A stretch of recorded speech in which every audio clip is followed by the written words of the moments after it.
금요일 밤 정확히 토요일 새벽에 2014년 소치 동계올림픽이 시작되어서 진행되고 있습니다. 밤새 진행된 경기인 것 같은데 저는 보지 못했는데 아침에 소식을 들으니까 김연아의 적이 되는 아사다 마오가 트리플 악셀을 시도하다가 엉덩방아를 찍고 또 그것을 보는 그 총리 아베의 수상 아베 얼굴이 아주 일그러진 것이 보도되는 것을 보았습니다. 우리 누구든지 다 승리하기 원합니다. 다 형통하기 원합니다. 다 잘 되기를 원합니다. 그러나 아무나 다 승리하고 형통한 것은 아닙니다. 승리의 의식을 가지고 하나님의 능력을 받아서 승리하는 사람은 이 땅에서 승리하고 살고 또 다른 사람을 유익하게 할 수 있고 하늘나라의 상급을 쌓는 승리자가 되는 줄로 믿습니다. 오늘 승리하기 위해서 능력을 힘입어야 되는데 어떻게 할 때 우리가 능력을 힘입고 승리하며 살 수 있느냐 공부하기를 원합니다. 첫 번째로 우리가 가져야 될 생각이 무엇이냐면요, 임전의식입니다. 즉 전투에 임하면서 산다, 이런 생각이죠. 영어로는 fighting spirit이라고 합니다. 우리가 선수들을 응원할 때 파이팅, 파이팅 하는 것은 뭐냐면은 처지지 말고 포기하지 말고 싸워라, 나가라, 이겨라, 그러는 마음 아니겠습니까? 우리 인생이 어찌 보면은 싸움의 현장입니다. 이 임전의식이 없는 사람들은 세상의 풍랑대로 또 원수마귀가 유혹하고 위협하는 대로 흔들리며 끌려다니며 사는데, 우리가 전투에 임해 있다. 이 세상이 영적인 전쟁이다. 이 싸움에서 내가 승리하면 영생을 얻고 영생을 누리고 영생을 전하면서 살 수 있지만 이 싸움에서 패배하면 나는 영벌로 간다. 이러는 긴장된 의식으로 임전의식을 가지고 살아야 된다, 이 말씀이죠. 겨울이라 환절기라 날씨가 너무도 변덕스럽습니다. 많은 분들이 감기에 걸리고 이번 독감이 얼마나 심한지 거의 입원하지 않고는 견딜 수 없다고 할 정도로 심합니다. 그러나 그 독감도 감기일 뿐입니다. 파이팅 스피릿 가지고 이겨내시기를 주님 이름으로 축복을 드립니다. 지금은 아프지만, 지금은 내가 어찌할 수 없어서 그저 기침하고 누워있고 일어날 수가 없지만 나는 반드시 주님께서 회복시켜 주시고 능력으로 일어난다, 이런 자세로 살아야 된다는 말씀이죠. 왜 우리가 영적인 전쟁터에 임했다는 마음으로 살아야 되냐? 그것은 영적 세계에서 일어나는 현실이 전쟁이기 때문에 그렇습니다.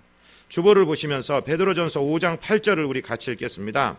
근신하라, 깨어라, 너희 대적 마귀가 우는 사자같이 두루 다니며 삼킬 자를 찾나니. 이 영적인 전쟁이라는 것은 내 선택이 아닙니다. 내가 싸우고 싶어서 싸우고 싸우기 싫으면 말고 이러는 게 아니라 우리 원수 대적 마귀가 우는 사자처럼 지금도 다니고 있다는 사실이 현실이기 때문에 그렇습니다. 어떤 때는 광명한 천사로 위장하기도 하고 어떤 때는 아주 두려움을 유발하는 그런 두려운 존재로 우리에게 나타나기도 하고 어떤 때는 아주 매혹적인 모습으로 우리를 죄로 유혹하기도 하면서 우리에게 달려들고 있다는 사실을 깨닫고 우리는 이 임전의식, 전쟁에 임해 있다는 의식을 한순간도 버려서는 안 되겠습니다. 영적으로 각성되어서 선한 싸움을 싸우고 이곳에 승리하는 사람이 되어야 한다고 주님도 그렇고 여러 우리 선지자들, 선배 우리 신앙인들도 우리에게 누누이 당부하고 있습니다. 디모데전서 6장 12절은 뭐라고 말씀하십니까? 같이 읽습니다. 믿음의 선한 싸움을 싸우라, 영생을 취하라. 이를 위하여 네가 부르심을 받았고 많은 증인 앞에서 선한 증언을 하였도다. 믿음의 선한 싸움을 싸워야 된다. 늘 패배의식으로 늘 포기하고 늘 질질 끌려다녀서는 안 된다. 허리를 동이고 믿음의 선한 싸움을 싸워라. 왜냐하면 도전해 왔기 때문에 그렇다. 그렇게 말씀하고 있습니다. 이 싸움에서 지면 우리는 종이 됩니다. 많은 사람들은 이렇게 생각해요. 아이고 시시껄렁하게 뭐 주일날마다 그렇게 교회를 가시오. 놀러 다닐 때가 얼마나 많고 이 세상의 쾌락을 즐길 때가 얼마나 많은데 나는 자유를 누리고 삽니다. 교회 가서 촌스럽게 그러지 마시오. 우리에게 그렇게 얘기할 수도 있습니다. 여러분, 진정으로 그분들이 자유를 누리고 있는 것일까요? 많은 사람들은 세상의 권력욕에 빠져서 일주일에 한 번 주일날 주님 앞에 와서 예배하는 것도 잃어버리고 권력을 찾기 위해 이제 지방선거가 시작되고 이런데 권세 잡기 위해 달려가는 사람이 있습니다. 어떤 사람들은 명예욕에 빠져 있습니다. 어떤 사람들은 물질의 물욕에 빠져 있습니다. 어떤 사람들은 정욕에 빠져 있습니다. 어떤 사람은 사치와 향락과 그런 영에 빠져서 끌려다니는 것이지 그들이 자유를 누리는 게 아니라는 것이죠. 주님은 분명히 우리에게 말씀하셨습니다. 요한복음 8장 34절은 뭐라고 말씀하십니까? 예수께서 대답하시되 진실로 진실로 너희에게 이르노니 죄를 범하는 자마다 죄의 종이라. 여러분 동의하십니까?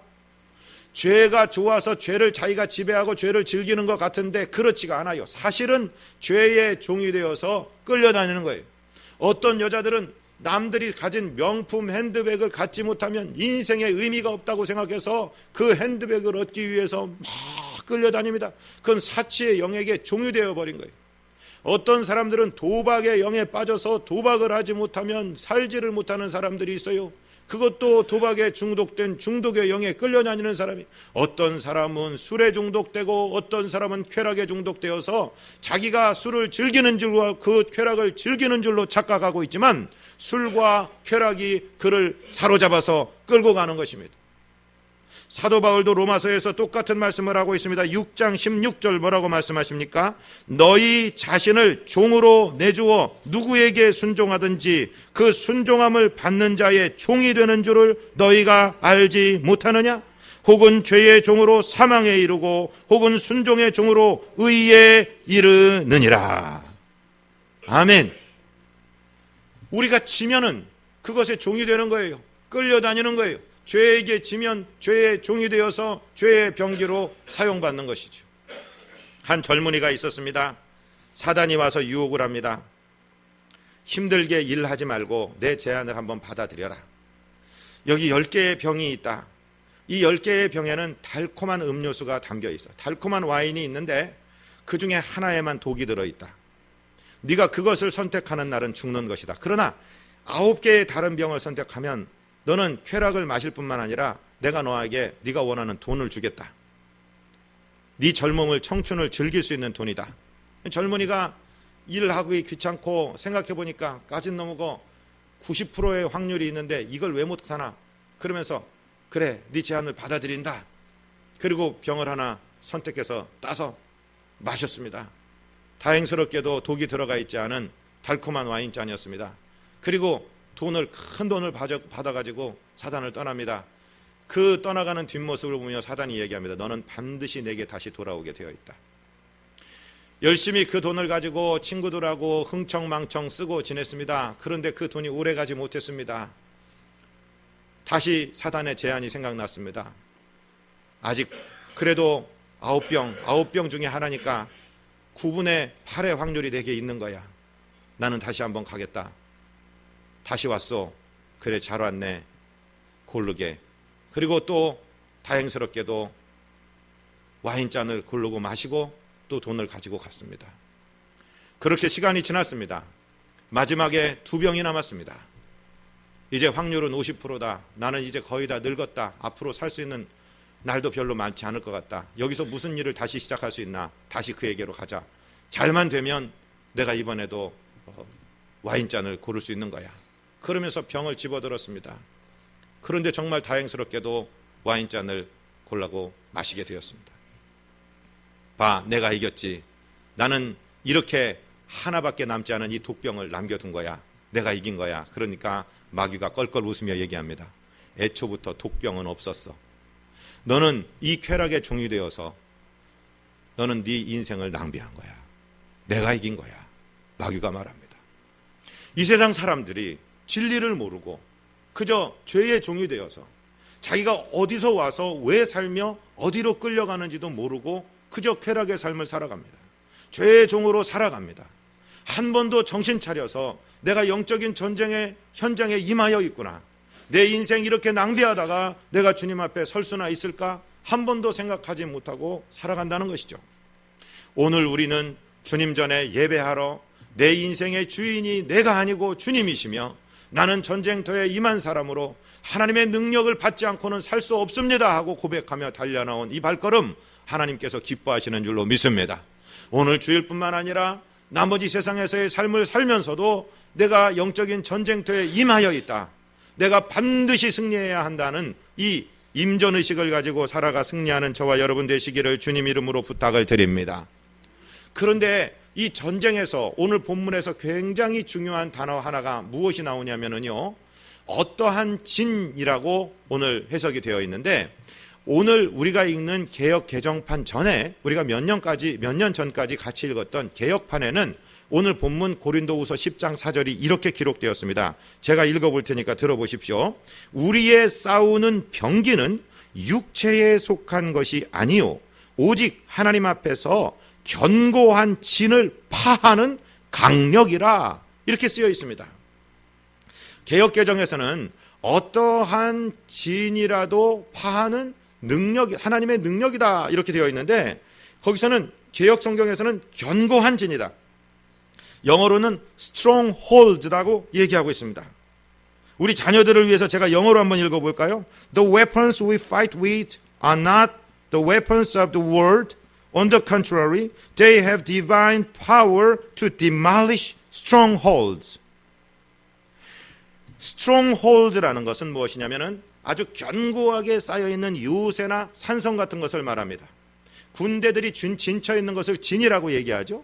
그런데 그 진 중에서도 아주 견고한 진, 난공불락의 요새를 strongholds라고 얘기합니다. 그러니까 strongholds라고 하는 것은 나쁜 말도 좋은 말도 아닙니다. 그것은 그냥 중립적인 것입니다. 하나님께서 세워주신 stronghold, 견고한 진은 아주 강력하여서 사단의 공격을 잘 막아내는 것이고, 이것이 마귀가 세운 견고한 진이라면 이것은 반드시 허물어내야 되는, 이 견고한 진 때문에 하나님으로부터 받는 복이 내려오지 못하고, 이 견고한 진 때문에 우리가 영적으로 늘 패배하게 되는 것이기 때문에 이 견고한 진을 반드시 허물어야 되는 진이라는 것이죠. 우리 인생에는요, 견고한 진이 있습니다. 세상적인 표현으로는 죄가 또아리를 들고 있다 이렇게 말하죠. 또아리를 들었다는 말이 뭐예요? 뱀이 구불구불 감아서 공격하기 위해서 서 있는 모습을, 그 모습이라고 얘기하는 것입니다. 우리 인생들은 각자 다 차이가 있습니다. 어떤 사람들은요, 약한 죄가 있어요. 어떤 사람들은 돈의 유혹에 그냥 꽈당꽈당 넘어집니다. 어떤 사람들은 어떤 중독의 유혹에 꽈당꽈당 넘어지고, 어떤 사람은 이성의 쾌락의 유혹에 꽈당꽈당 넘어져요. 네.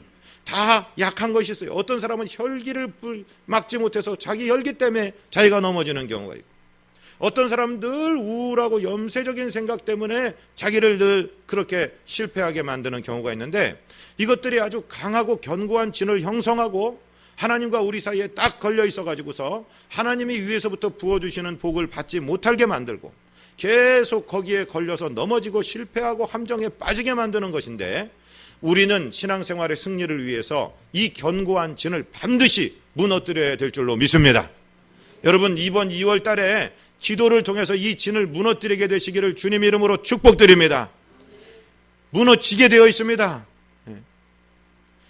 성경에서 이 견고한 진에 대해서 잘 개인적으로 설명하는 부분이 마가복음 9장입니다. 벙어리 귀신 들린 아이의 아버지가 그 아들을 데리고 왔습니다. 그 아들에게 있어서는 이 귀신이 견고한 진을 치고 있는 거예요. 예수님께서 물어봅니다. 얘가 언제부터 이렇게 되었냐라고 물어보니까 그 아비가 대답을 합니다. 마가복음 9장 18절입니다. 그 앞에 보면은 어려서부터 그랬습니다 이렇게 얘기해놓고 18절에 뭐라고 얘기합니까? 같이 읽어봅니다.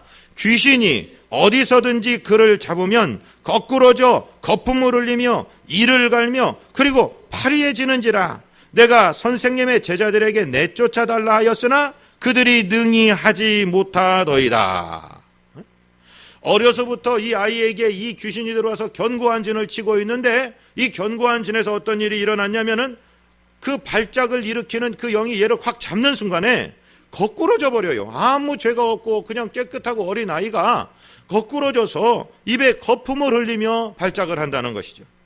그리고 이를 갈며 얼굴이 마귀같이 변해가고, 그리고 파리해져 간다, 배싹 말라간다, 이렇게 지금 표현하고 있습니다.